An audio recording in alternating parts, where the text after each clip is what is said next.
Alors, on va donc découvrir les tableaux croisés dynamiques aujourd'hui. Pour ça, on a téléchargé un petit cas pratique.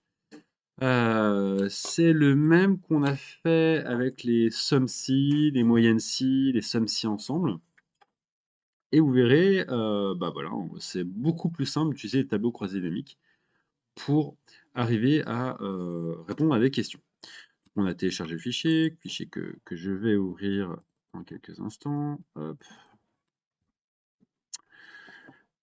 Ouais, ce fichier ressemble à ça.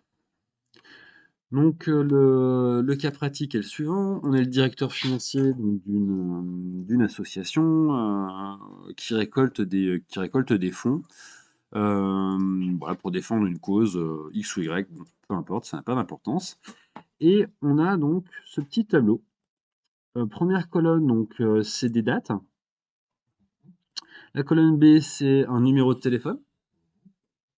Donc le 2 avril, bah, il y a le 02 61 12 6 qui m'a appelé.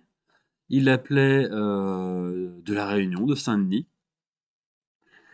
Le revenu fiscal du foyer, c'était 55 490 euros, donc le revenu de de tout le foyer. Ils ont fait une promesse de don de 1990 euros à Tony.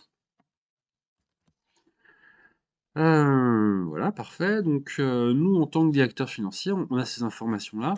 Alors, le tableau en tant que tel, là, c'est bien, c'est très bien, mais il est très difficile à interpréter. On peut pas arriver à tirer des conclusions juste en lisant ces lignes comme ça, au moment d'avoir une capacité visuelle absolument surhumaine, c'est pas possible.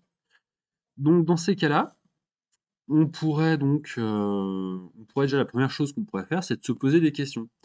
Questions qu'on pourrait se poser, c'est un peu les mêmes qu'il y a. Bah, par exemple, c'est bah, qui est le meilleur opérateur? Qui a récolté le plus de fonds? Bah, le meilleur opérateur, peut-être que je pourrais le mettre en formation pour former les nouveaux bénévoles, par exemple, parce que ça veut dire qu'il connaît bien le système, donc ça peut être intéressant pour moi, directeur financier, de connaître le meilleur opérateur.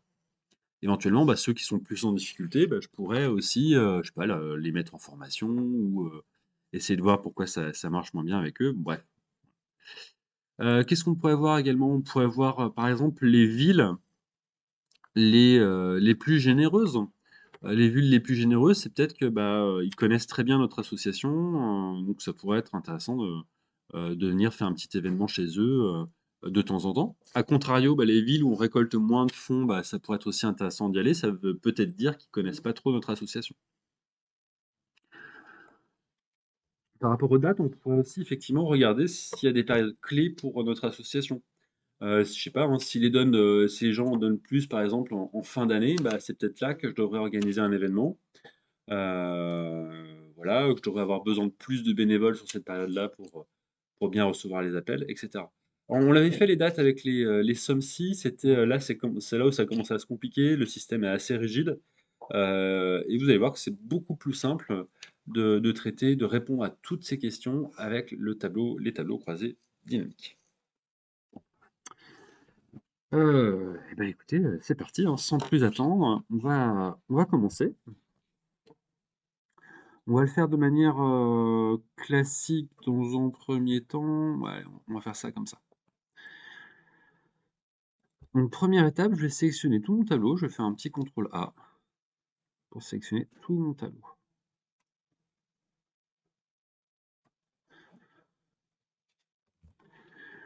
On va dans le menu insertion. Dans le menu insertion, on nous propose plusieurs choses. Des graphiques, des zones de texte, etc., etc. Et on a aussi des tableaux croisés dynamiques. Alors, tableau croisé dynamique, recommandé, ça ne nous intéresse pas trop. On va plutôt partir sur la première option, tableau croisé dynamique, par ici. Et on devrait avoir une petite fenêtre surgissante qui apparaît. Qu'est-ce qu'on nous propose à ce stade? On nous dit, bah voilà, tu as sélectionné donc une plage. On n'est pas sur une base de données tabulaire, on a sélectionné une plage, donc de A1 jusqu'à G 1479. Où c'est que tu veux placer ton nouveau tableau croisé dynamique? Sur une nouvelle feuille? et ajouter ces données au modèle de données. Bon, on en parlera un peu plus tard. On va pour l'instant faire un petit tableau croisé dynamique en toute sérénité. Je vais cliquer sur OK. Ça va créer une nouvelle feuille. Hop, voilà. Donc on a une feuille 1, on a une feuille 2. La feuille 1, ce sont mes données. Et la feuille 2, c'est là l'emplacement où sera le tableau croisé dynamique. Bien, donc là, on va tenter de répondre à la première question. Donc voilà, qui sont les meilleurs opérateurs? On a normalement, si vous cliquez à l'intérieur de la zone, vous avez les champs qui apparaissent sur la droite. Si vous cliquez en dehors du tableau, ces champs devraient disparaître. Alors, je clique bien à l'intérieur.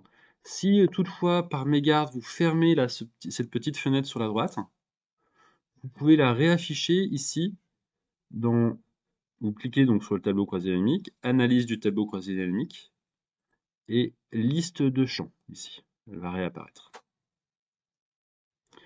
Alors la première question qu'on s'est posée, donc, qui sont les meilleurs opérateurs? Vous allez voir, c'est très simple de traiter cette question avec les tableaux croisés dynamiques. Je vais prendre donc la ligne opérateur ici, le champ opérateur, plus exactement, et je vais le descendre en ligne. Hop, bouton gauche, je laisse appuyer et je le descends. Hop, regardez là, sur la gauche. Nos 4 opérateurs sont déjà là. Parfait. Alors, notez que vous n'êtes pas obligé, effectivement, simplement, si je clique simplement ici, il va par défaut le mettre en ligne.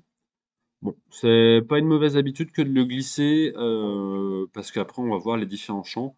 Par défaut, ça sera en ligne. Allez, je vais le reglisser en ligne.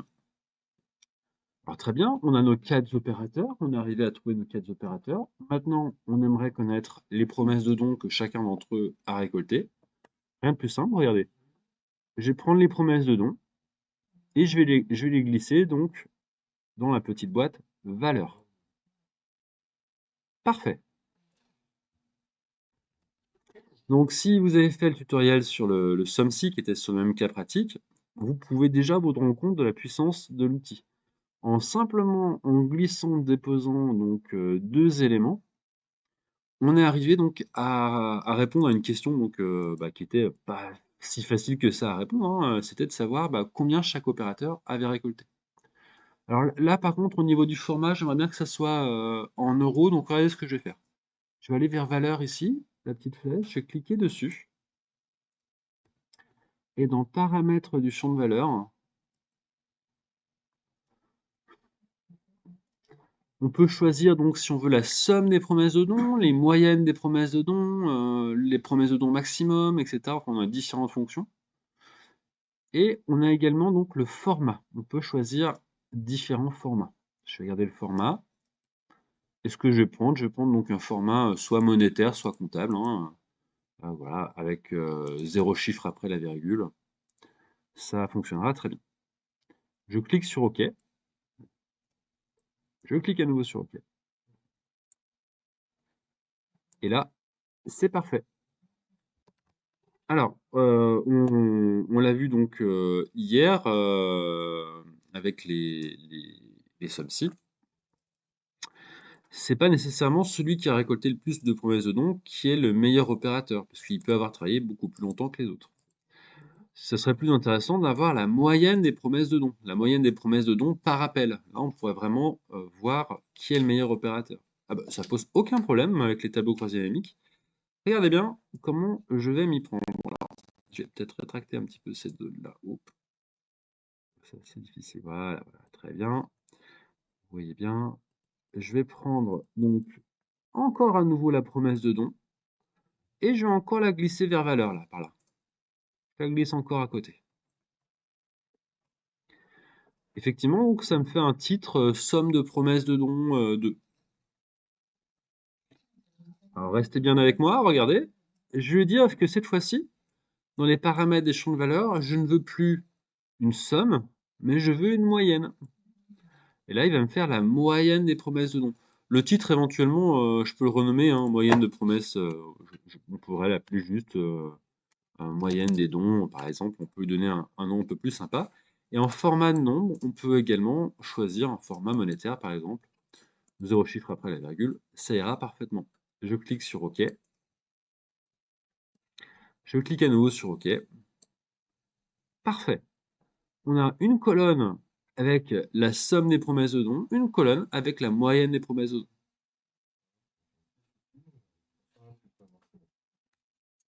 Je vais corriger également le nom, là.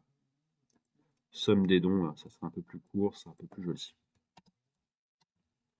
Hop, parfait. Si vous voulez inverser donc l'ordre des colonnes, par exemple si je vais mettre la moyenne des dons avant la moyenne des sommes, bouton gauche, je laisse appuyer et je la repasse au-dessus, tout simplement. Là j'ai la moyenne et maintenant j'ai la somme ici.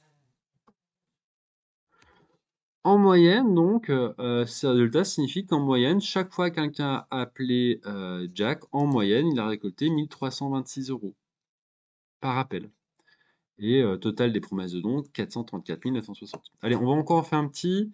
Je vais encore à nouveau donc prendre les promesses de dons et je vais encore le glisser en troisième position là. Alors, je vais remonter un petit peu mon truc là, histoire que vous puissiez voir un peu. Hop. Cette fois-ci, dans les paramètres des champs de valeur, je vais prendre un NB.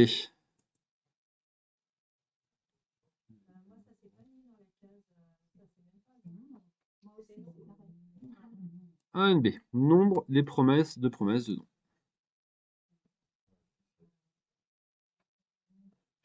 On peut mettre un petit S, hop, je clique sur OK. Donc il est possible hein, que votre panneau là il soit pas suffisamment grand. Donc en fait, si je me mets vraiment dans la zone là, je peux l'agrandir ou le réduire un petit peu. Et si je veux également donc l'avoir un petit peu différemment, on peut leur demander des présentations un peu différentes comme ça. Voilà, alors il y a différents modes de présentation. On va voir les choses qui sont présentées comme ça. Voilà, donc on peut effectivement se débrouiller pour que ça marche. On peut aussi, si on veut, donc si on est vraiment trop limité, on peut pourquoi pas réduire le ruban, hein. Ça nous permet d'avoir une zone un petit peu plus grande. Et pourquoi pas ici, on pourrait rétracter la petite barre d'outils qu'on a là en faisant un bouton droite et paramètres de la barre de tâches en masquant automatiquement la barre de tâches en mode bureau. On pourrait faire ça, hein, si jamais vous êtes trop petit, trop juste au niveau de la zone là. Vous avez un petit ascenseur également pour vous déplacer quand il y a plein de zones. Si je réduis un peu ma zone, hop, là je peux me déplacer comme ça avec le petit ascenseur là. Et donc là, l'objectif c'est qu'on ait une troisième colonne donc en valeur. C'est là pareil, c'est promesse de don. Et j'ai choisi donc dans les paramètres du champ de valeur, j'ai choisi donc nombre. Si je veux supprimer un champ d'ailleurs, hein, je vais par ici et supprimer le champ. Ça supprime l'élément. Promesse de don, paramètres du champ de valeur et j'aimerais un nombre.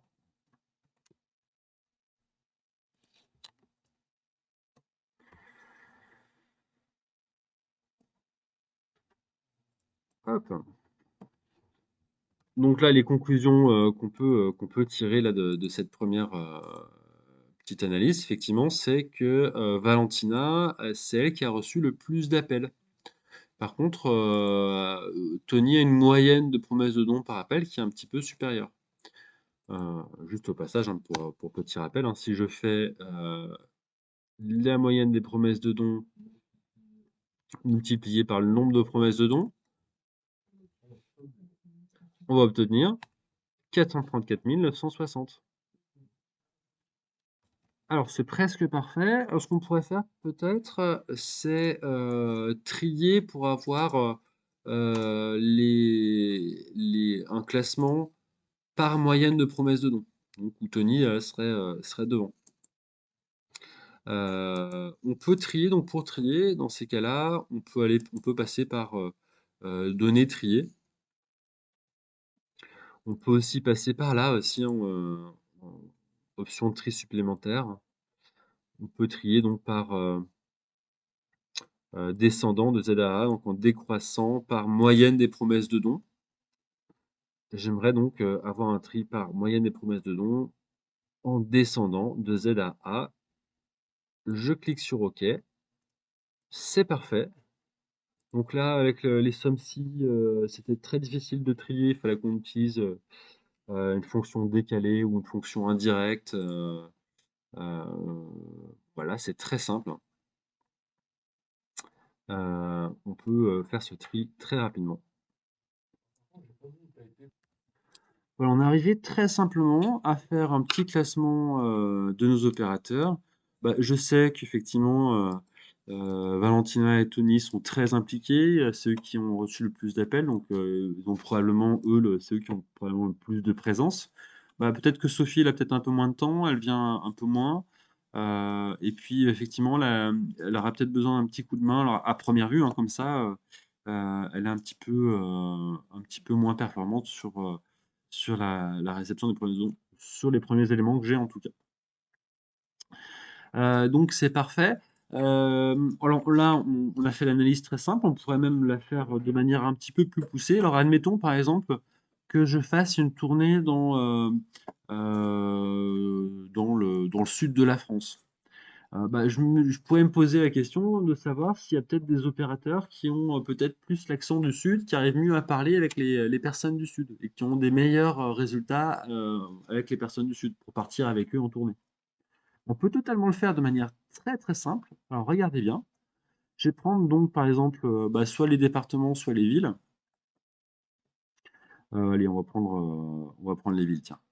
Et je vais les glisser en filtre par ici. Hop, regardez ce qui s'est passé par là. On a un petit filtre ville qui est arrivé.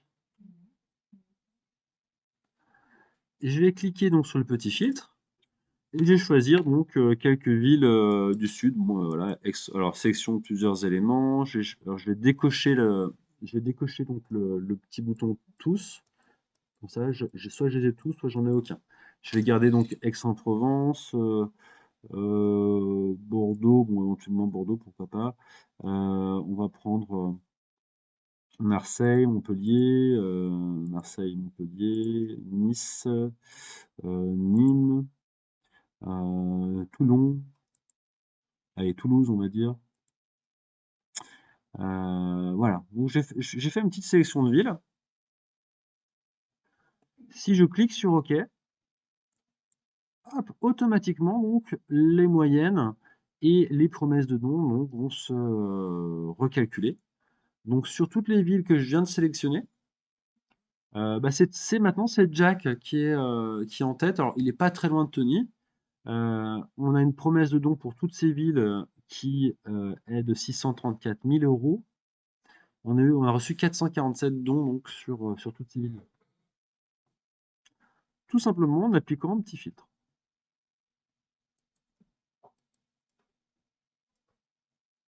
Voilà, on va revenir après à la normale, hein.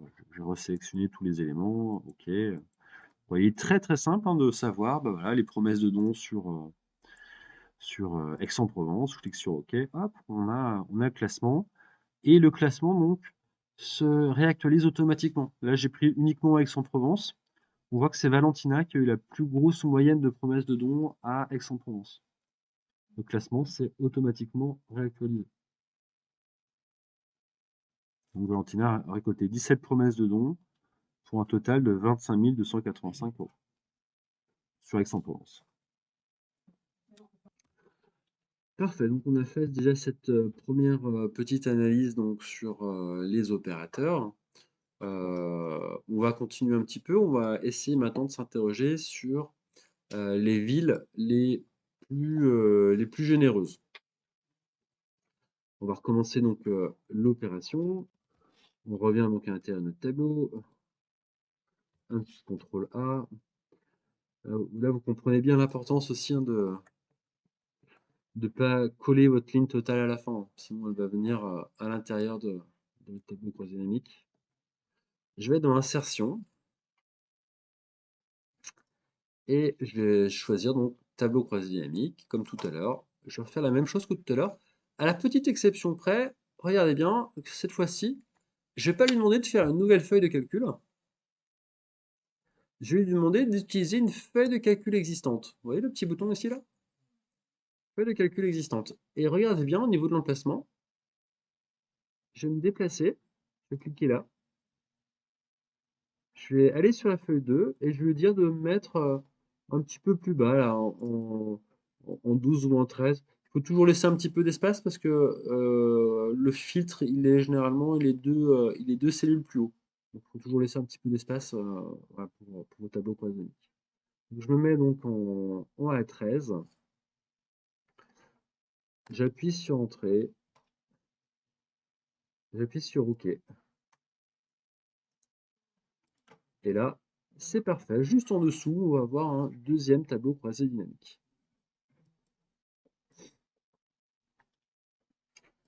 Dans ce deuxième tableau croisé dynamique, j'aimerais avoir les villes et le total des promesses de dons par ville. Exactement comme on l'a fait avec les opérateurs. Je vous laisse essayer. Vous pouvez mettre pause sur la vidéo et je vous montre ça dans une petite minute. Alors, donc, je vais prendre tout simplement les villes et je vais les mettre en ligne. On travaille généralement plus en ligne qu'en colonne, hein. J'ai pris les villes et je les ai glissées en ligne. Hop, j'ai mon listing de toutes les villes donc, qui ont fait des donations donc, qui est apparu. Tout simplement ensuite, je prends les promesses de dons et je vais les glisser donc en valeur. Alors c'est pas totalement fini. Là, je vais donc les mettre en euros, ce sera quand même plus sympathique. Je les mets donc en euros avec 0 chiffre après la virgule. Ok, ok, très bien. Alors pourquoi pas, hein, je peux faire un petit tri, hein, donner, on peut, option de tri, on va trier sur la somme des promesses de dons. Je clique sur OK. Et voilà donc le classement des villes où j'ai récolté le plus de fonds. Donc là, je suis allé là pour trier, hein, données, option de tri supplémentaire, et on va trier par somme de promesses de dons. Donc, pour notre activité, nous, ce qu'on peut retenir de ça, c'est que c'est à Paris qu'on a récolté le plus de dons. C'est quand même une ville qui est hyper importante pour notre activité. Pas loin, on a Marseille, Lille, Lyon et Nice qui sont dans le top 5 de ce classement. Est-ce que pour autant, Paris est la ville la plus généreuse? On peut pas répondre comme ça si, juste avec la somme des promesses de dons, si Paris est la ville la plus généreuse. Enfin même, on peut même si répondre à vue d'œil parce il y a beaucoup plus d'habitants à Paris. On peut imaginer qu'il y a eu plus d'appels et de par le fait, on pourrait dire que c'est pas forcément Paris la ville la plus généreuse. On pourrait savoir quelle est la ville la plus généreuse en faisant une moyenne des promesses de dons par appel et par ville. C'est totalement possible. C'est exactement ce qu'on a fait donc précédemment. Vous allez donc essayer de refaire maintenant une moyenne des promesses de dons par appel, donc sur chacune des villes pour savoir quelle est la ville la plus généreuse.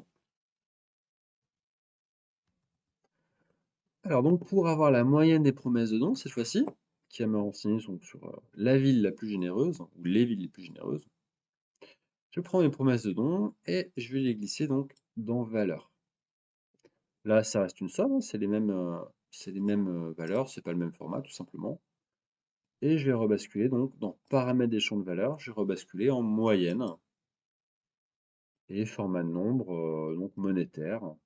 Ok, alors on peut modifier le titre aussi ici si on a envie, hein, si on a envie de mettre un titre un peu plus sympa. Je clique sur OK et voilà ma promesse de don, les moyennes de promesse de don. À Paris, en moyenne, pour chaque appel à générer une promesse de don de 1 467,97 €. Il ne me reste plus qu'à trier donc sur cette colonne B. Donc je peux aller ici dans les options de tri, ou je peux aussi aller directement dans données, trier. Si je prends cette petite option, vu que je suis dans la colonne B, ça va directement fonctionner, hein. Hop, je trie par cette colonne B. Et voilà, bon, sans grande surprise évidemment, Bourg-en-Bresse est numéro 1 de ce classement, avec 1 742,76 € de promesses de dons par appel, suivi par Nice, Reims, Saint-Denis et Bordeaux. Donc sur les villes où j'ai le moins de promesses de dons en moyenne par appel, bah, c'est Le Havre, Strasbourg, Dijon, Saint-Étienne et Villeurbanne. Donc c'est peut-être dans ces villes-là que je devrais aller faire un petit peu de sensibilisation, aller rencontrer un petit peu les gens pour leur expliquer ce qu'on fait et pourquoi c'est important. On va donc par exemple maintenant rajouter le nombre de promesses de dons par ville. Donc là, j'aimerais avoir donc une troisième colonne avec le nombre de promesses de dons. Bah, c'est toujours pareil, hein, je peux prendre, il faut que je prenne une colonne où il y a des chiffres. Alors ça peut être les départements, ça peut être le revenu fiscal, ça peut être les promesses de dons, ça n'a aucune importance, à partir du moment où il y a des chiffres, ça va fonctionner, hein. Donc bah, voilà, je vais rester sur les promesses de dons, je glisse par ici. Et là, je lui dis que je ne veux pas une somme des promesses de dons, dans le paramètre des champs de valeur, je dis simplement que je veux le nombre de promesses de dons. Hop, voilà, je clique sur OK, et tout simplement, donc là, j'ai le nombre de promesses de dons, avec 1478 promesses de dons au total, hein, ce qui était bien ce que j'avais également avec mes opérateurs, donc c'est parfait.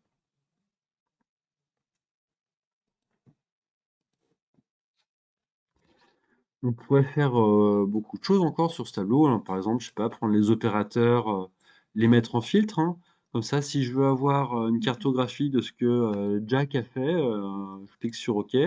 Bah, là, je vois que Jack il a pris donc sur les 434 000 € de dons qu'il a récoltés, bah, voilà, on pourrait faire des classements sur la ville où était le plus performant, c'est Nice, après Saint-Denis, Bordeaux, Bourg-en-Bresse, Reims. Voilà, on pourrait travailler comme ça.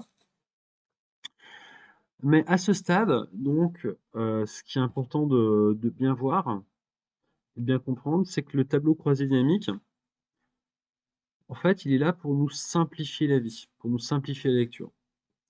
Donc moi, ce que j'aime bien faire en général, c'est faire des tableaux croisés dynamiques assez simples. Ce champ-là, opérateur, le filtre, je vais carrément le supprimer, j'en ai pas besoin. Et j'ai même supprimé là les deux autres, les deux autres champs, là, nombre de promesses de dons et moyenne de promesses de dons. Je vais rester sur quelque chose d'assez simple. Rappelez-vous toujours, hein, que voilà, c'est une chose qui doit faciliter la lecture par rapport à ce qu'on avait ici. On avait un tableau qui était simple, certes, mais qui était lisible. On ne pouvait pas lire de résultats. Le tableau croisé dynamique, ça va synthétiser des données pour vous donner des résultats clairs et faciles à lire. Donc, on évite de faire des tableaux croisés dynamiques qui sont encore plus compliqués à lire que vos données brutes. Ça sert à rien. Le but du jeu, c'est que ça soit facile et compréhensible. Je vais rester donc sur ce que j'avais fait au départ, et je vais refaire un petit tri donc par somme des promesses de dons. On va revenir donc à quelques étapes précédemment. On peut faire énormément de choses sur les tableaux croisés dynamiques. Je vais vous montrer un autre truc assez rigolo qu'on peut faire. Je vais reprendre les promesses de dons, je vais les glisser par là encore une fois. Et là, bon bah, sans surprise, hein, j'ai strictement la même chose, 217 260, 217 260 qui apparaît ici. Pas le même format, simplement, effectivement, un format différent. Et une fois que j'ai fait ça, je vais faire un bouton droite sur une cellule, n'importe laquelle, ça n'a pas d'importance. Et là, on a différentes choses. D'ailleurs, qu'on retrouve, on retrouve également le même menu en faisant paramètres des champs de valeurs et afficher les valeurs là. On a différentes choses, c'est à peu près la même chose. Bon, je vais rester sur l'option que je vous ai choisir. On peut par exemple lui demander de faire un pourcentage du total général. Hop! Si je fais ça, regardez, ces petits pourcentages sur lesquels certains d'entre vous ont des difficultés, là, il me les calcule tout seul. On voit que Paris, ça représente 10,97% des dons qui sont donnés. Donc, qui sont donnés. Bon, excusez-moi pour la redondance. Marseille, 7,16%, etc. Donc là, on voit un pourcentage des promesses de dons.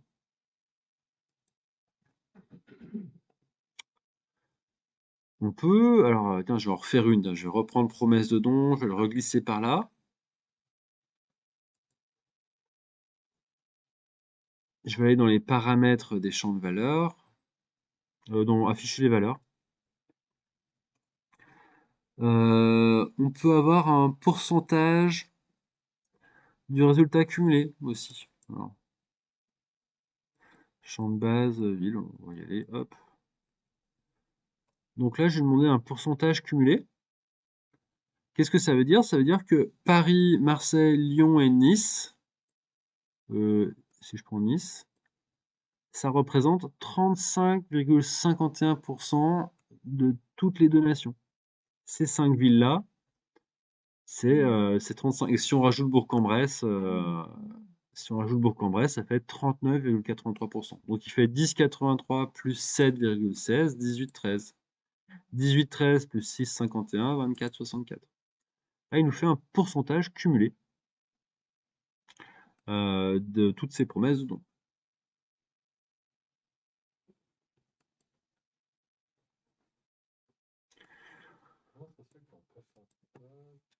Donc, ce qui est bien important dans le tableau croisé dynamique, on peut faire énormément de choses, mais la première chose que vous devez vous poser, la première question que vous devez vous poser, c'est qu'est-ce que je cherche? Qu'est-ce que j'ai envie d'identifier? Qu'est-ce que je veux mettre en valeur?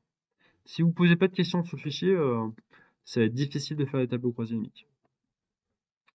On peut, alors juste une petite précision, on peut aussi mettre différents éléments en ligne. Alors là, par exemple, si je prends, j'ai mes villes, mais je pourrais par exemple avoir départements et villes.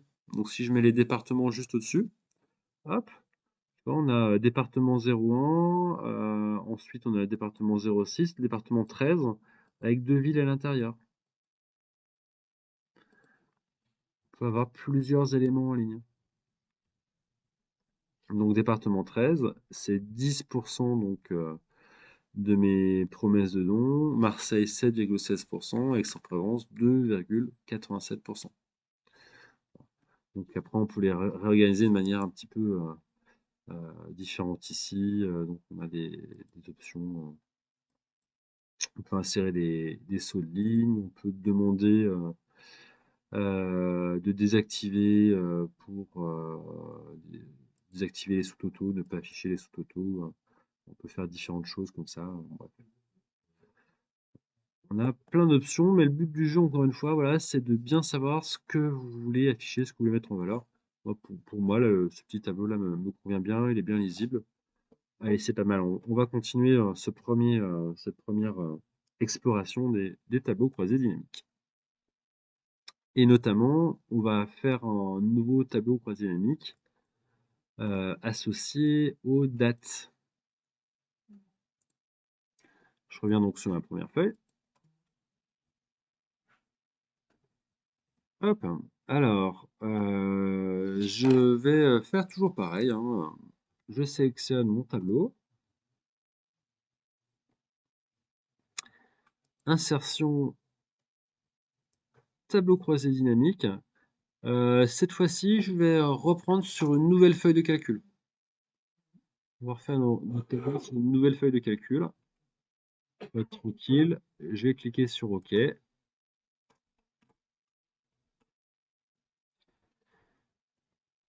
Et voilà, on se retrouve avec une nouvelle feuille. Alors on peut organiser, on pourrait donner des noms à nos feuilles. Feuille 1, je sais pas, ce serait données brutes, feuille 2, TCD, bref. On n'a pas encore trop de feuilles, ça pour l'instant on arrive encore à s'y retrouver. On va s'intéresser maintenant aux dates. Donc les tableaux croisés dynamiques gèrent parfaitement les dates. Je vais prendre donc les dates qui sont ici, je vais les mettre en ligne. Ensuite, alors, si on est attentif, on a vu que ça a généré date, trimestre et date. Ça a généré plusieurs éléments. On va voir, on va s'intéresser à ça d'un peu plus près. Et ensuite, on va prendre bon, on va rester sur les promesses de dons classiques. Hop, mes petites promesses de dons. Parfait. Donc, on a récolté 1 million, plus d'1 500 000 € en 2019 et 400 000 € et quelques en 2020. Je vais remettre ça en euros, ça sera également plus facile de lire. Voilà. Peut-être sans chiffre après la virgule.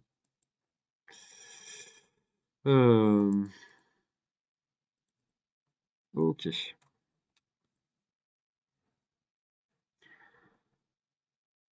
Alors c'est pas mal, hein, on pourrait se contenter de ça, mais on peut vraiment structurer les données comme on a envie.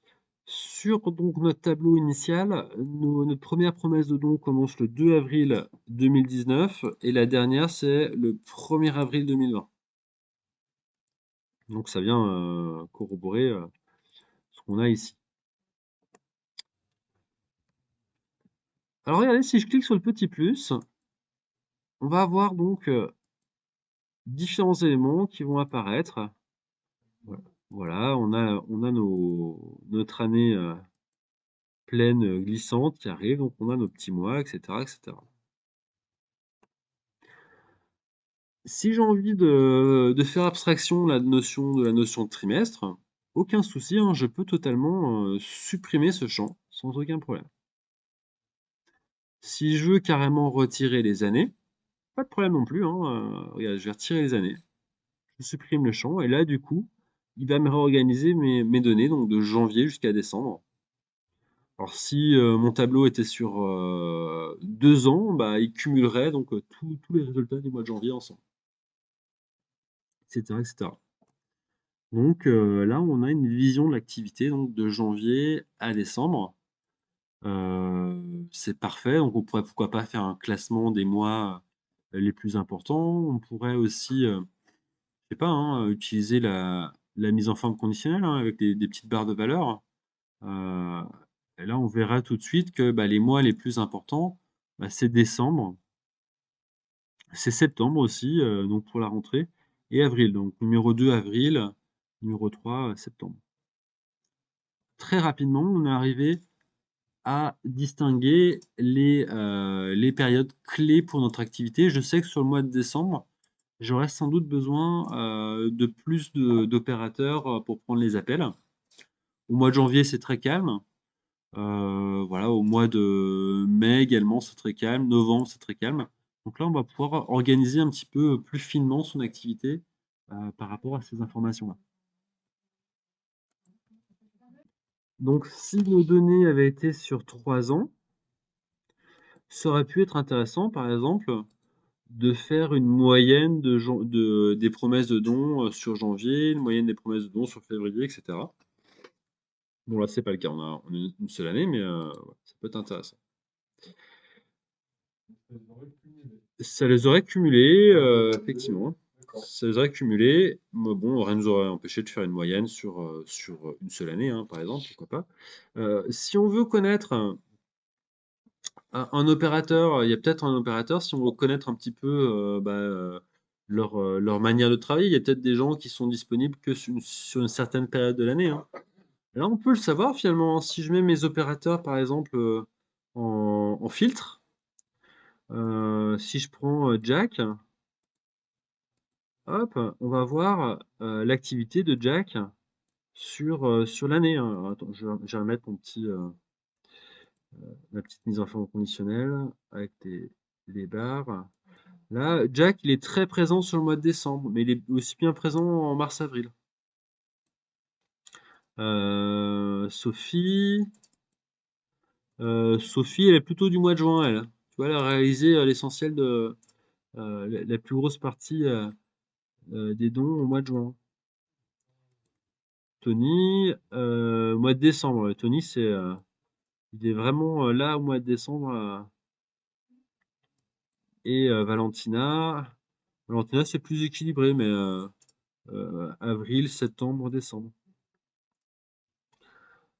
Voilà, on peut faire pas mal de choses avec ça. Alors, euh, tiens, je vais retirer mes filtres. Je vais passer sur tous. Au niveau des dates, euh,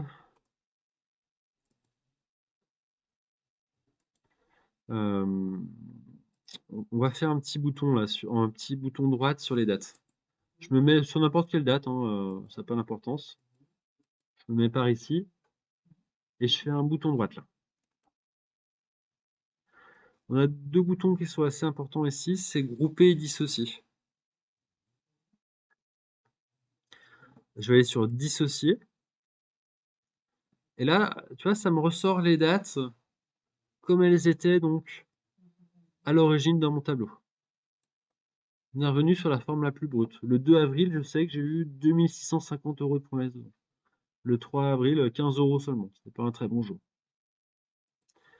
Donc tu vois, on peut travailler de manière brute. Si on veut grouper, revenir comme une présentation comme on avait précédemment, sur une présentation comme on l'avait précédemment, bouton droite, grouper.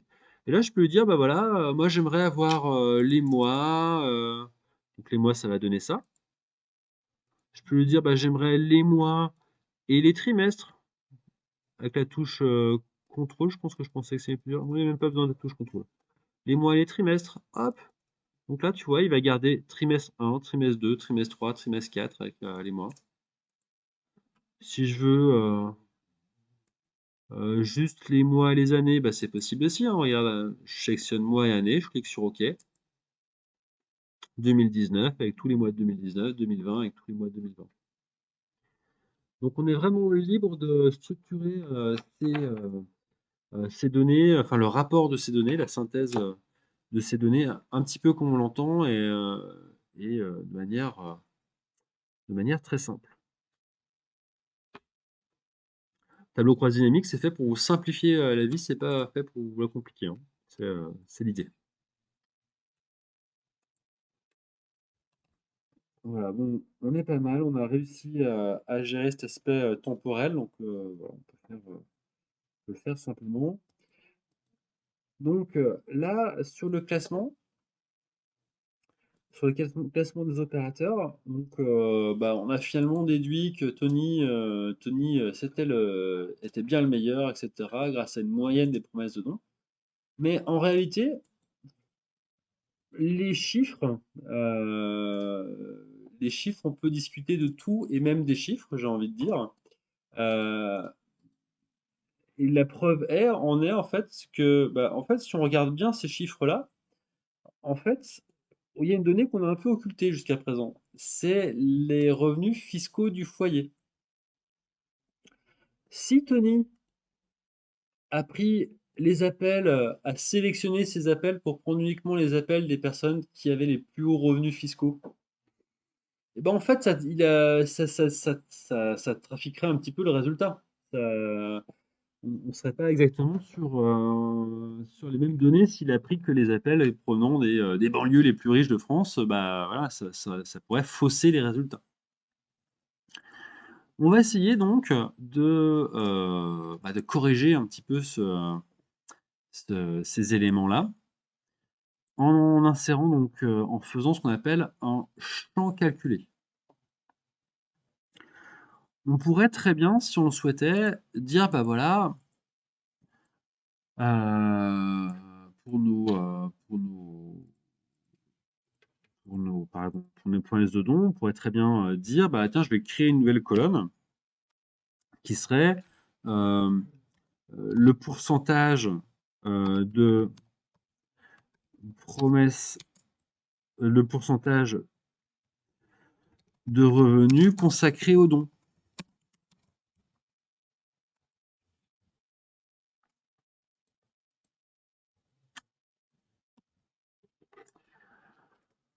Le pourcentage de revenus consacrés aux dons, bah, si vous faites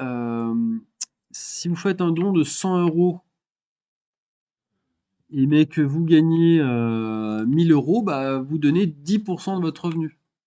Si vous faites un don de 100 euros alors que vous gagnez 1 million d'euros, c'est absolument ridicule.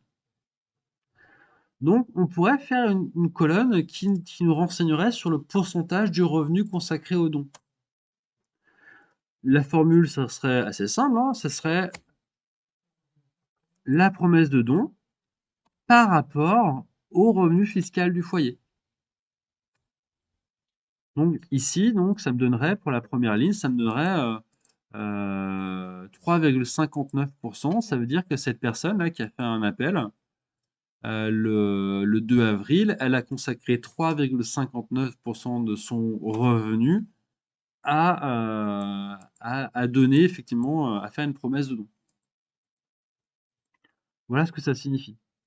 Donc, le deuxième, il a donné 0,26%, le quatrième 0,06%. Donc c'est vraiment une donnée qui est intéressante et qui pourrait nous resservir par la suite. Au lieu de faire donc une colonne qui serait consacrée à calculer, faire ce type de calcul-là, on peut le faire directement dans les tableaux croisés dynamiques. Hop, donc je vais donc la supprimer et on va s'intéresser à ça donc dans les tableaux croisés dynamiques, donc dans les champs calculés. Allez, on va faire ce petit champ calculé donc dans le tableau croisé dynamique. Je vais aller dans analyse du tableau croisé dynamique, pardon. Calcul. Et si on devrait avoir quelque chose qui s'appelle champ calculé. Donc je clique dans le tableau. Je suis dans le menu contextuel analyse du tableau croisé dynamique. Calcul et champ calculé. Donc je clique sur champ calculé. Le champ numéro 1, j'ai fait une petite erreur de manipulation, je vais le supprimer. Donc là, je vais dire, bah, j'aimerais donc calculer la part du revenu consacré au don. Qu'est-ce que 100 euros de don, ça représente par rapport à un revenu mensuel un revenu annuel de 10 000 euros. Donc 100 divisé par 10 000. Qu'est-ce que 100, ça représente par rapport à 10 000? Donc là, ma formule, ça va être égal à ma promesse de don divisé par rapport au revenu fiscal du foyer. Ça divisé par ça. Et le nom du champ, donc c'est ce qui apparaîtra ici, il va s'appeler part du revenu consacré au don.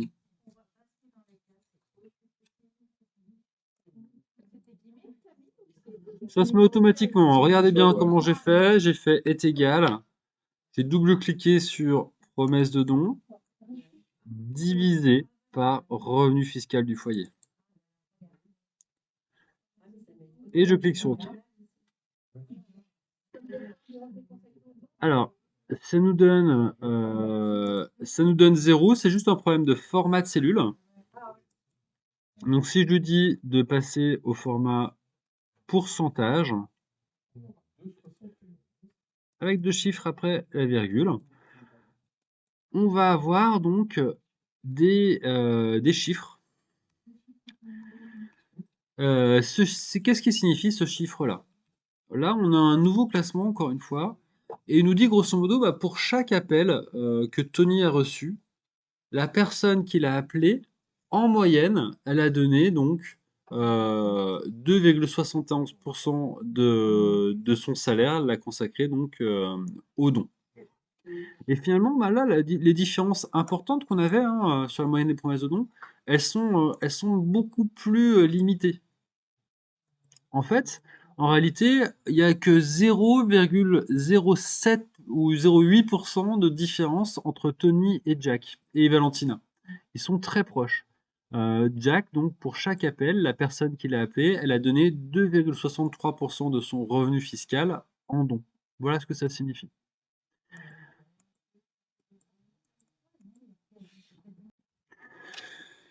Donc voilà la somme de parts de revenus. Alors que ce soit une somme, que ce soit une moyenne, là, ça ne changera rien. C'est un champ calculé. Ça ne changera rien du tout. Euh, donc voilà. Les chiffres sont finalement quasiment les mêmes. On pourrait peut-être imaginer que Tony a pris des appels de personnes qui avaient peut-être des revenus fiscaux plus importants, ce qui explique que la moyenne de dons soit plus élevée, tout simplement en fait, hein.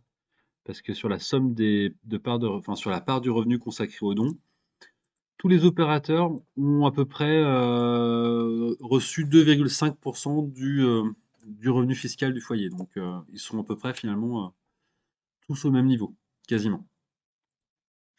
Ce champ calculé, alors ce qui est assez sympa par contre, c'est qu'on peut le réutiliser dans d'autres tableaux. Vous voyez, il est venu, là il est arrivé en bas maintenant, là, ce petit champ calculé.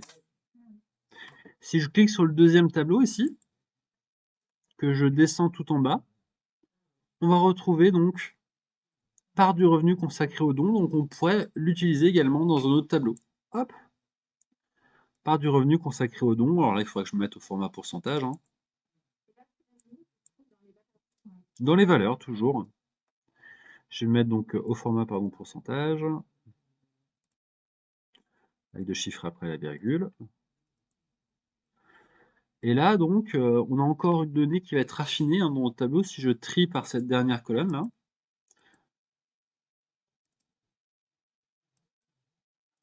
Sur OK. Donc la ville la plus généreuse, c'est encore une fois Bourg-en-Bresse. À Bourg-en-Bresse, en moyenne, les habitants ont consacré 3,38% de leurs revenus aux dons de cette association.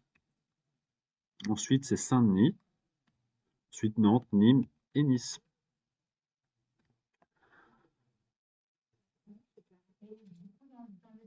Donc voilà pour les champs calculés. Alors j'ai oublié de vous montrer également les colonnes, donc on va en faire un petit vite fait avec des colonnes. Est-ce qu'on pourrait faire ça sur... tiens, on va faire ça sur le tableau du dessous là. On va sur le tableau du dessous, je vais retirer là je vais retirer tous les champs valeurs là. Hop. Et je retire tous les champs valeurs, j'ai plus qu'en ligne uniquement les villes. Personnellement, j'aime pas trop travailler avec les colonnes, je trouve que ça fait beaucoup de bazar, mais je vais quand même vous montrer hein, ce que ça donne. Si je mets les opérateurs en colonne, voilà ce qui va se passer. Donc on va avoir les villes en ligne et les opérateurs en colonne. Et je pourrais par exemple avoir remettre en promesse de don en valeur, par exemple. Ça donnerait quelque chose comme ça. Hop, donc paramètres des champs de valeur, on va mettre ça en euros.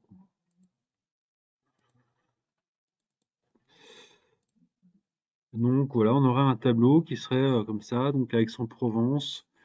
Jack, il a récolté 5 450 euros, Sophie 1450, Tony 24 635, Valentina 25 000, pour un total de 56 820. Voilà. On peut travailler aussi en colonne de cette manière-là. Mais partez toujours du plus simple vers le plus compliqué. Ça sert à rien de faire un tableau avec 157 colonnes, etc. S'il est incompréhensible. Donc ça, pour moi, c'est un tableau qui reste compréhensible, qui reste lisible.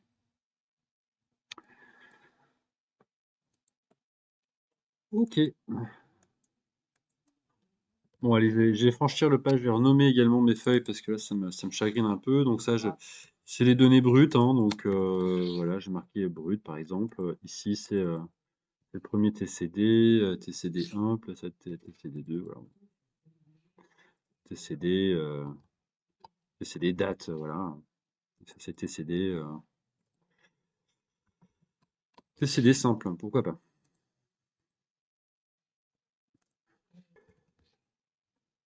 N'hésitez pas non plus à visiter là, vos petits menus contextuels. Là, je suis allé sur le TCD là, avec les promesses, les villes.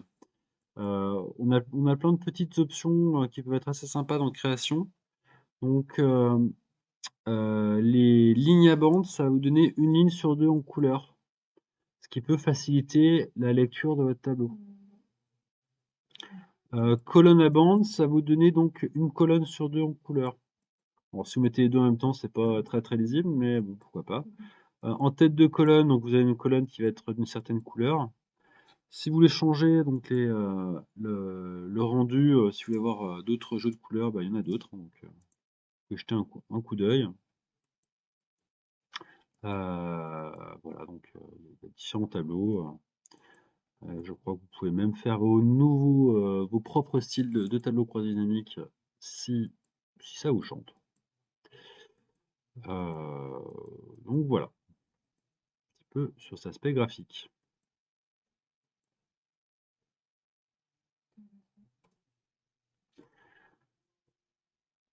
Sur le côté, là, vous aurez donc différentes options de disposition aussi, si vous voulez afficher les sous-totaux, ne pas les afficher. Euh, on peut activer donc des totaux, tu vois. Là, j'ai activé la ligne totale, ce qui fait que j'ai un total pour chacun des éléments. Donc pour Jack, pour Sophie, pour chacun des opérateurs, on a un petit total. On pourrait le désactiver, hein, tu vois. Là j'ai plus de totaux là. Voilà, on peut faire pas mal de choses différentes, donc il faut un petit peu regarder la disposition qui vous intéresse, qui vous plaît, jouer un petit peu avec ces éléments. Donc dans certaines options, on vous propose d'insérer des sauts de ligne. Donc dans les lignes vides, d'insérer des sauts de ligne après chaque élément. C'est dans un tableau classique, dans un tableau en forme de plage classique, je vous dis bien de ne jamais sauter. Donc la bonne pratique, c'est de ne jamais sauter de ligne, de ne jamais sauter de colonne. Là, en fait, c'est pas un tableau, ce que vous avez ici. C'est un rapport. Le vrai tableau, en fait, il est là. C'est vos données brutes. Et le tableau croisé dynamique, il fait que générer finalement une vue du rapport. Donc là, même si vous dit sauter des lignes, etc., c'est uniquement de la présentation. Les vraies données, elles sont là, hein. Donc c'est là où on saute pas de ligne. Là on s'en fiche, hein, finalement. Là, on peut faire vraiment la présentation qui nous plaît dans ce qui nous est proposé. On peut choisir vraiment ce qui nous plaît.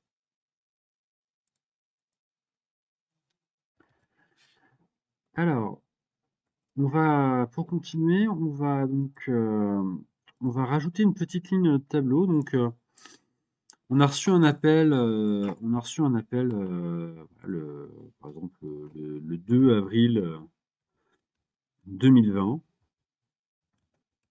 Un appel de Monsieur Martin du 06 06 06 06 06. Donc, Martin donc de Paris, qui fait un don. Il a fait un gros don, Martin à l'Aigle, hein. Il fait un don de 500 000 euros. Ah, c'est le revenu fiscal, je suis trompé.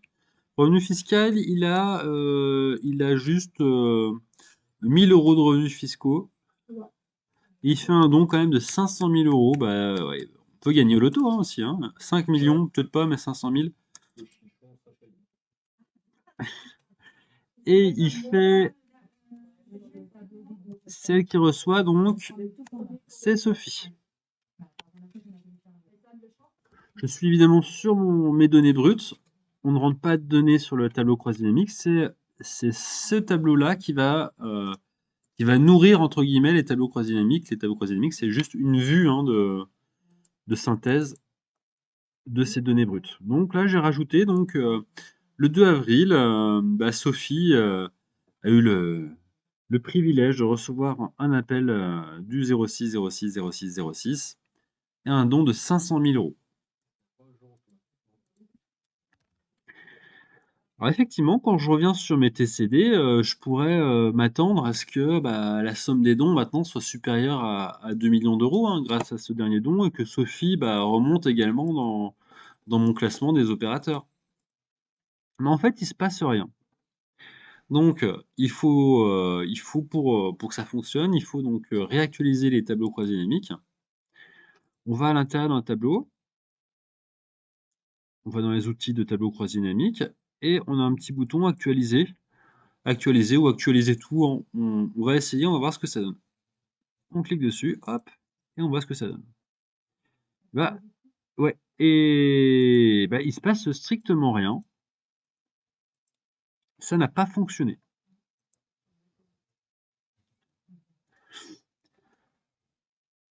Alors, ça n'a pas fonctionné en fait, parce que rappelez-vous, on lui a dit que les données de notre tableau, elles allaient de A1 jusqu'à G1479. Et c'est le souci qu'on a en travaillant avec des plages classiques, c'est le souci qu'on va rencontrer. Donc regardez ce qu'il faut que je fasse. Je vais aller dans Analyse du tableau croisé dynamique, changer la source de données. C'est ici que je vais lui préciser que mon tableau, il va donc de A1 jusqu'à A1480.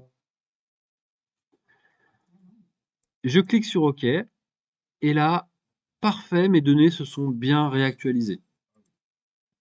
Alors, elles se sont actualisées pour le premier tableau, mais pas pour le deuxième, a priori. Non, elles ne sont pas actualisées pour le deuxième, hein.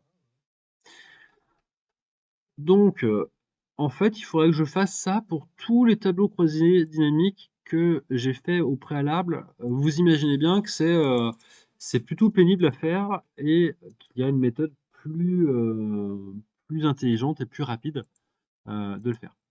Au passage, hein, Sophie a remonté en tête du classement. Elle a 4 204 € de moyenne de promesses de dons. Et les gens qui l'appellent ont consacré 9,17% de leurs revenus aux promesses de dons. Bah, c'est un petit peu Martin, le 06 qui a un petit peu trafiqué, enfin, faussé ces chiffres-là. Espérons que ce nom n'était pas une plaisanterie. Voilà, donc on va donc maintenant voir la bonne méthode pour que les tableaux s'actualisent tout seuls, parce que là, bon, c'est quand même assez long, hein, de faire comme ça. La bonne méthode, ce n'est pas de travailler sous forme de plage de données comme on l'a fait ici, c'est de travailler sous forme de tableau. Donc, insertion tableau, c'est ici, c'est ce qu'on va découvrir donc dans un chapitre spécialisé. Donc, si vous maîtrisez les tableaux, bah, vous n'avez pas besoin de voir ce chapitre, mais si vous ne les maîtrisez pas, on va voir donc maintenant la notion de tableau dans les tableaux, donc de base de données tabulaire. Voilà, on va faire donc un petit détour avant de reprendre notre tableau croisé dynamique. Alors, précision effectivement intéressante. Si ma donnée est à l'intérieur de la zone du tableau, donc dans les 1479 ou 1480 lignes, par exemple là, on va modifier là la première, je vais mettre 100 000 €, tiens, voilà, par exemple. Si je reviens dans mon TCD simple, là, vu que c'est à l'intérieur de la zone, si je fais donc analyse du tableau croisé dynamique, actualiser tout, hop, là, la promesse de don a bougé et là, elle devrait avoir bougé aussi. Alors, je peux garder Toto, j'aurais dû garder un total. On va retirer les colonnes, opérateur. Voilà. Donc là aussi, elle a été actualisée. Elle est passée de 1 980 000 à 2 078. Parce que la donnée que j'ai changée, elle était à l'intérieur du tableau.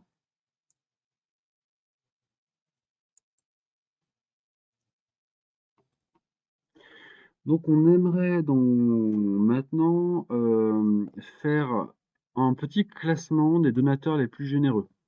Ce qui me permet d'identifier une personne, c'est son numéro de téléphone. Là, c'est un identifiant unique. Voilà, alors j'ai mis mon tableau sous forme de tableau. Je vais aller dans Insertion, tableau croisé dynamique. Voilà, le tableau s'appelle données brutes. Je vais créer une nouvelle feuille de calcul. Je clique sur OK. En ligne, bah, je vais mettre mes fameux numéros de téléphone qui vont me permettre d'identifier mes donateurs. En valeur, je vais mettre les promesses de dons. Et là, on aurait déjà donc, alors je pourrais trier hein, par ici, option tri supplémentaire, je pourrais trier donc par somme des promesses de dons. Je clique sur OK. On a plusieurs donateurs qui ont donné donc 4 990 € à hasard des chiffres. Bon. Donc là, on ne peut pas trop les départager. Et on a vu effectivement, si on voulait les départager, bah, il faudrait regarder donc plutôt bah, la part du revenu qui a été consacrée aux dons. Donc, promesse de dons divisée par revenu fiscal. J'ai pas encore fait le champ calculé, donc je vais refaire le champ calculé. Je vais retourner donc sur mon TCD là. Hop, c'est mes données brutes. Hop. Voilà. Alors, le champ calculé, je vais dans analyse du tableau croisé dynamique, calcul, champ, éléments et jeux. Donc on appelle ça part du revenu consacré aux dons. Et la formule, c'est bah, qu'est-ce que ça représente ma promesse de don divisée par rapport aux revenus fiscaux du foyer. Je clique sur OK. Donc là, il me donne que des zéros, ce qui est tout à fait logique, puisqu'on n'est pas au bon format de cellule. Je vais mettre au format pourcentage.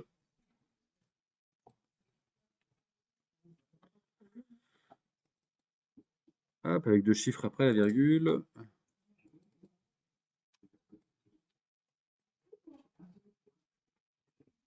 Et on est bon. Une fois que j'ai calculé donc ce champ calculé, je vais faire un tri. Je vais passer par ici. Option de tri supplémentaire. Je vais choisir donc la plus grosse part du revenu consacré aux dons. Alors j'aurais même pu renommer ma colonne hein, d'ailleurs. Je vais par ici, je vais la renommer en part du revenu consacré aux dons. Ce sera quand même plus joli. Le champ existe déjà. Bon, bah, voilà. C'est pas grave. On va l'appeler autrement. Pourcentage du revenu consacré aux dons.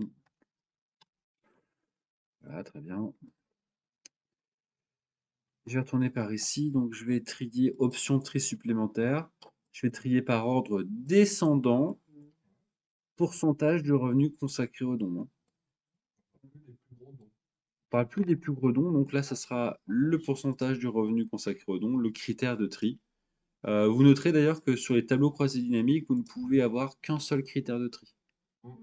C'est pas comme dans les tableaux classiques, on peut avoir plusieurs critères de tri, là on en a un seul.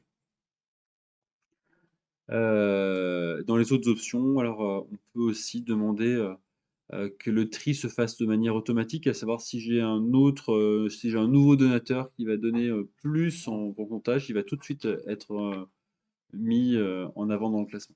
Ça, c'est une option qui est assez intéressante et qui est cochée par défaut. Donc, je vais cliquer sur OK. Hop. Et voilà donc mes 5 donateurs principaux. Alors j'ai retiré Monsieur Martin qui avait fait un don de 500 000 € dans un exemple précédent. C'était pas très intéressant d'avoir un 500%. C'est un petit peu le truc. On peut, si on veut donner un petit peu de vie aussi à notre fichier, on peut prendre les villes et les glisser en ligne. Hop, là je sais d'où viennent mes 5 donateurs, mes plus gros donateurs. Donc quand vous triez, faites attention de ne pas avoir filtré précédemment des données. Pour tirer le filtre, hein, si vous voyez un petit entonnoir, c'est-à-dire qu'il y a un filtre, donc il faut bien le retirer. Et normalement, vous devriez arriver au même classement que moi. Si on veut limiter, donc là, le problème, c'est que ça nous fait une espèce de feuille qui est hyper grand. Si je voulais imprimer ça, bah, ça me ferait 59 pages. Bon, euh, on va éviter d'imprimer 59 pages, ça n'a pas trop intérêt, hein. Mais on pourrait limiter son classement, lui dire, bah tiens, je vais appliquer un filtre Filtre s'appliquant aux valeurs, aux 10 premières valeurs, heu, voilà, du haut, par, pourcentage de revenus consacrés aux dons. Puisque c'est ça notre critère de tri. Donc, là, on lui dit, on veut afficher uniquement les 10 premiers, les 10 plus généreux de nos donateurs. Je clique sur OK et voilà. Donc un tableau que là, je pourrais imprimer, que je pourrais passer donc, bah, je sais pas, à ma secrétaire ou à mon journaliste pour lui dire, bah, va rencontrer ces gens, c'est des gens qui sont très impliqués. Là, par exemple, le 04 49 89, qui vient de Saint-Denis, à La Réunion, bah, a donné 10,90% des revenus fiscaux de son foyer ont été consacrés aux dons. Donc c'est quelqu'un qui connaît bien notre association très certainement et qui est très sensible à la cause qu'on défend.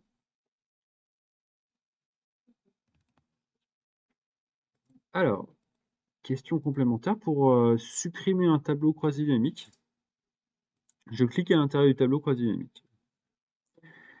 Et là, dans Action, on doit avoir un petit truc effacer tout. Alors attends. Voilà. Effacer les données du tableau croisé dynamique. Voilà. On va revenir en arrière. Alors pour effacer complètement le tableau croisé dynamique, pardon, je vais choisir donc vers le bouton Action, je vais faire sélectionner tableau croisé dynamique complet. Et ensuite, j'appuie simplement sur la touche Supr de mon clavier. SUPPR. Et là, normalement, ça devrait fonctionner. Ouais, ça marche. Si on fait CTRL A Supr, ça fonctionne également. Ouais, ça marche aussi. On peut faire aussi comme ça. Donc, on n'a pas besoin de passer finalement par ce menu-là. On peut aussi le déplacer. Donc, déplacer le tableau croisé dynamique. Si je vois qu'il prend trop de place par ici, donc, dans le menu, là, on a déplacé le tableau croisé dynamique. Là. Je viens de le faire. Je peux choisir un autre emplacement ou voir une nouvelle feuille de calcul. Je clique sur OK. Hop, ça y est, je l'ai déplacé.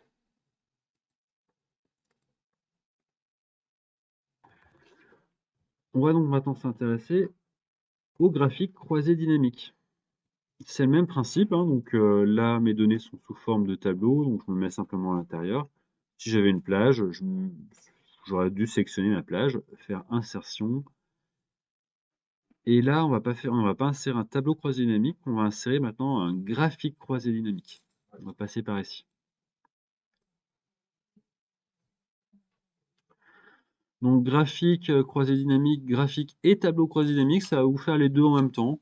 Ça rajoute pas de difficulté supplémentaire, hein. Je crois que c'est même d'ailleurs l'option qui est proposée par défaut si on clique ici. Allez, je vais faire comme ça.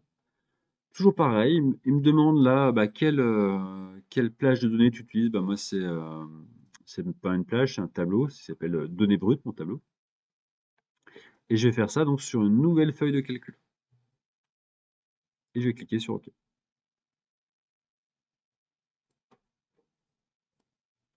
Hop, je le mets en dernière position. Voilà, j'ai appelé ça GCD. Très bien. Alors, c'est un peu le même principe qu'avec les graphiques simples. C'est même, je trouve, plus intuitif, plus simple. On peut vraiment s'amuser un petit peu comme on veut. Alors, par exemple, je vais prendre les dates et je vais les mettre dans l'axe des catégories, par exemple. On se retrouve donc avec avec un graphique qui est complètement vide pour l'instant. Et je vais tout simplement, par exemple, là, mettre les promesses de dons en valeur. Voilà, donc on a un graphique, un premier graphique qui s'est créé. On voit les dons sur l'année 2019 et les dons sur l'année 2020. Alors, effectivement, hein, suivant les paramètres, suivant les dernières actions que vous avez faites, vous avez peut-être pas forcément, quand vous avez glissé date, vous avez peut-être pas forcément année, trimestre, date. Moi, ça m'intéresse pas de garder année, trimestre, date.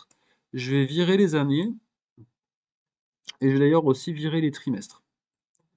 Là, j'ai un deuxième graphique qui apparaît et qui raconte maintenant une nouvelle histoire.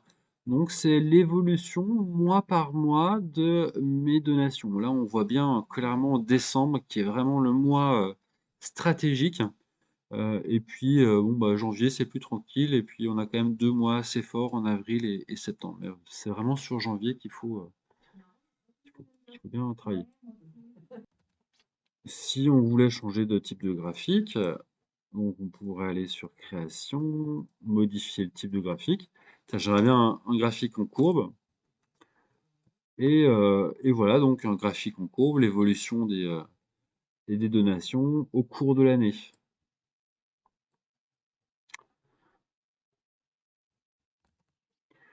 On pourrait, si on voulait, bah, je sais pas, on pourrait mettre les opérateurs en filtre. En mettant les opérateurs en filtre, bah, si je voulais avoir l'évolution bah, de Tony au cours de l'année, hop, je pourrais voir son évolution, moi, qui reproduit un petit peu d'ailleurs celle de Nation. Ça peut être intéressant pour voir, par exemple, bah, si vos bénévoles sont toujours motivés à récolter des dons, ou s'il n'y a pas une chute libre qui pourrait dire que bah, peut-être voilà, ils se sentent pas bien, je sais pas. Bref, on pourrait imaginer plein de scénarios. Voilà, Valentina, donc on va regarder Valentina. Valentina, c'est un petit peu en dents de scie, hein. Par exemple, là, elle est, elle récolte plein de promesses de dons là sur l'été. Elle vient pas trop l'été, peut-être. Donc, par défaut, donc tous les opérateurs sont là. On peut aussi, en cliquant sur sélectionner plusieurs éléments, on pourrait prendre uniquement, par exemple, Sophie et Tony. Hop, on clique sur OK. Là, on va avoir Sophie, les cumuls des donations récoltées par Sophie et Tony.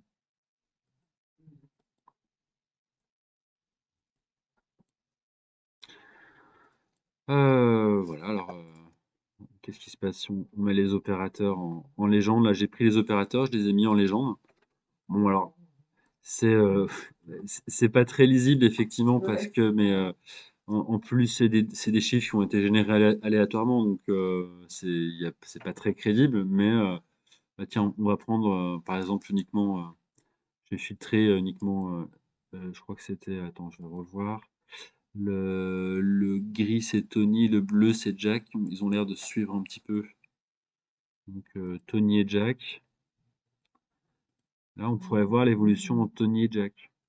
Alors voilà, on pourrait imaginer, je sais pas, deux commerciaux qui se livrent un concours dantesque en vente d'encyclopédies en porte-à-porte et faire leur comparatif de vente comme ça pour voir qui est devant l'autre chaque mois, etc., etc.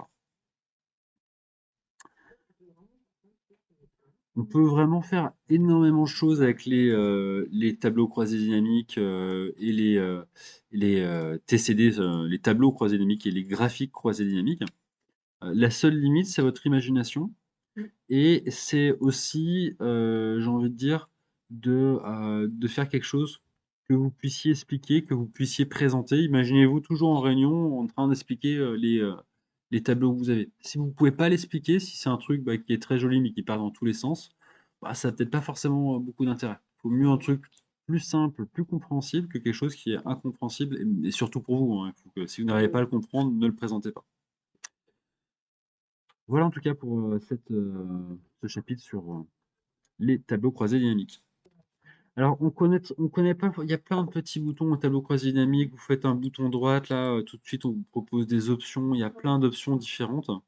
Euh, alors, c'est pas grave, hein, ce qu'on a vu, le plus simple, n'ayez pas peur d'utiliser cet outil. Le plus simple, voilà, je sélectionne mon tableau et j'insère un tableau croisé dynamique. Rappelez-vous, hein, le plus simple, le tableau croisé dynamique, c'est fait pour vous simplifier la vie. Je veux savoir qui sont mes meilleurs opérateurs, bah, tout simplement, je prends mes opérateurs, je les mets en ligne, je prends mes promesses de dons, je les mets en valeur. C'est fini, là c'est fini. Éventuellement, si j'ai retenu que je devais mettre les euros, bah, je mets les euros par ici. Mais déjà ça, c'est un super gain de temps. Juste ça, c'est déjà un super gain de temps. Vous pouvez savoir qui a récolté le plus de fonds. Et pourquoi ça a bien marché? C'est parce que mes données étaient bien structurées. On va reparler donc du fait de la structuration des données.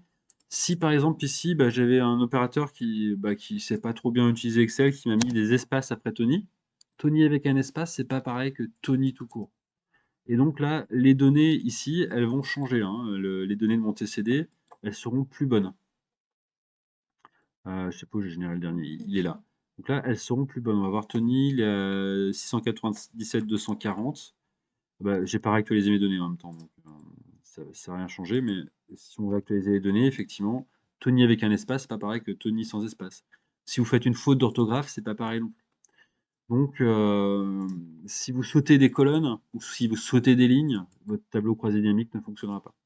Mais par contre, si vous faites un truc très simple comme ça, là, votre tableau croisé dynamique, croyez-moi, il va vous donner des résultats qui seront très rapides et très faciles à interpréter. Comme ça, par exemple. Voilà. J'ai les meilleurs opérateurs. J'ai mes villes où j'ai récolté le plus de dons, etc., etc.